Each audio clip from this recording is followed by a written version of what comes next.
प्रधानमंत्री मोदी जी की और भारतीय जनता पार्टी नेतृत्व की सरकार की एक कृतज्ञता है। भारत माता के ऐसे महान सपूत को,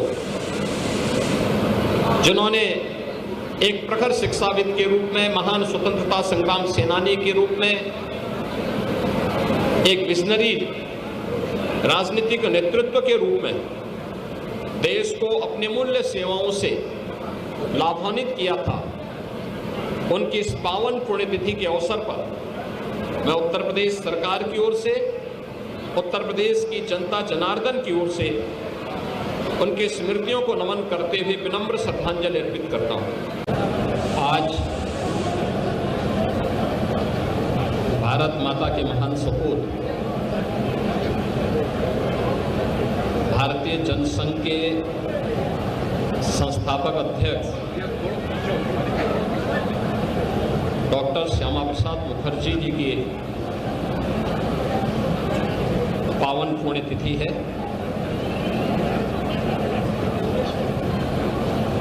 आज ही के दिन 1953 में डॉक्टर श्यामा प्रसाद मुखर्जी जी ने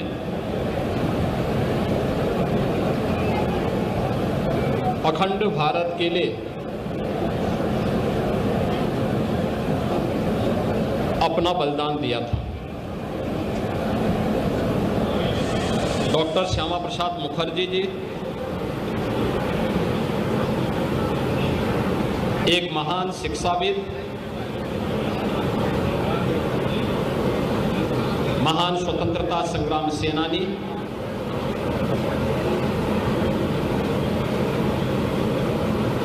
और एक भारत श्रेष्ठ भारत के स्वप्न दृष्टा थे। स्वतंत्र भारत में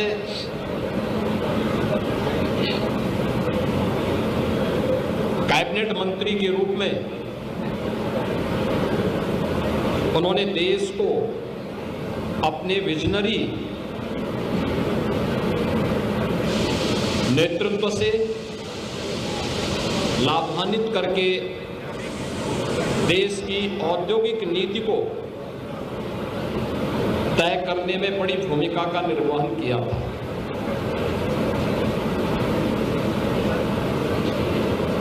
देश के अंदर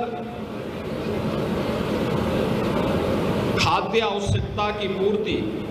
की जा सके, खाद्य मंत्री के रूप में भी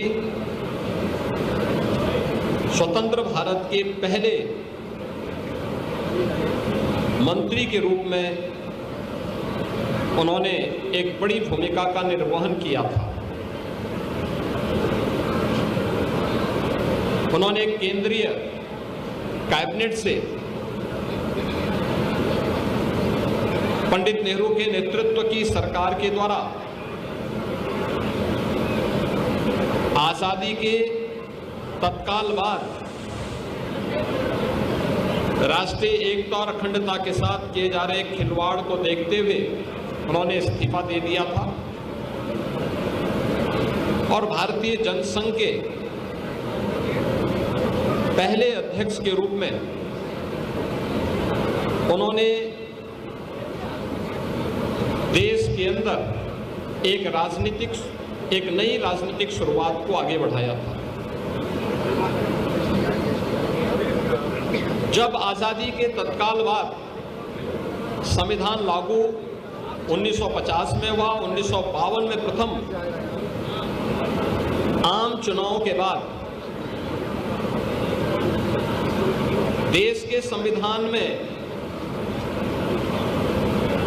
धारा 370 को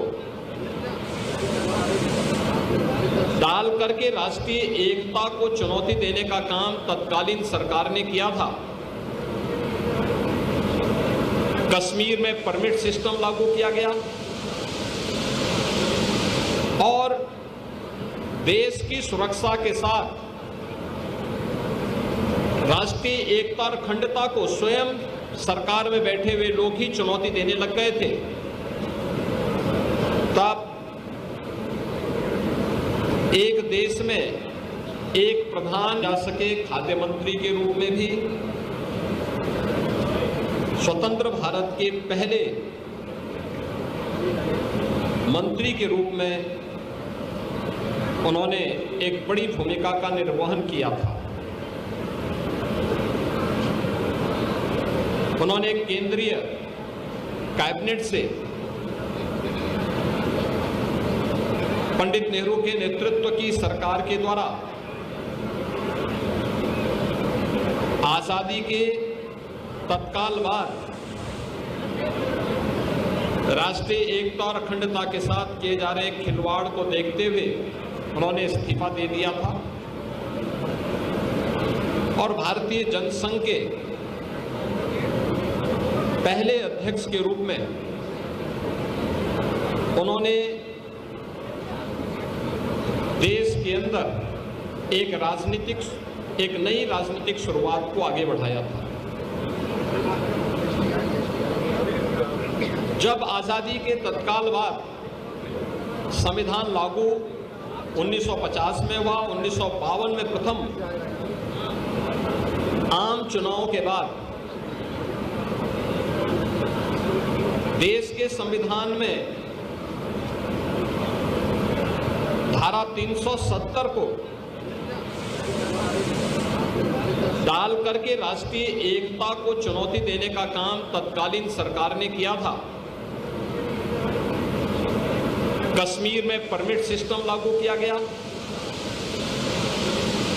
और देश की सुरक्षा के साथ राष्ट्रीय एकता और अखंडता को स्वयं सरकार में बैठे हुए लोग ही चुनौती देने लग गए थे। तब एक देश में एक प्रधान, एक विधान और एक निशान का उद्घोष करते हुए डॉक्टर श्यामा प्रसाद मुखर्जी जी ने कश्मीर में प्रवेश किया था। उनको गिरफ्तार कर दिया गया। हिरासत में ही 23 जून 1953 को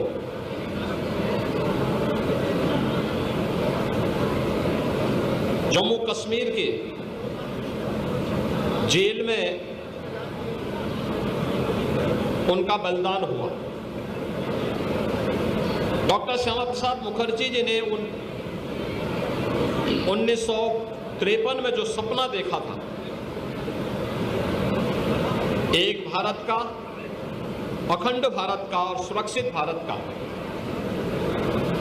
उसे साकार होने में 65-66 वर्ष लगे। जब प्रधानमंत्री मोदी जी के नेतृत्व में 5 अगस्त 2019 को कश्मीर में धारा 370 समाप्त हुई और आज जम्मू कश्मीर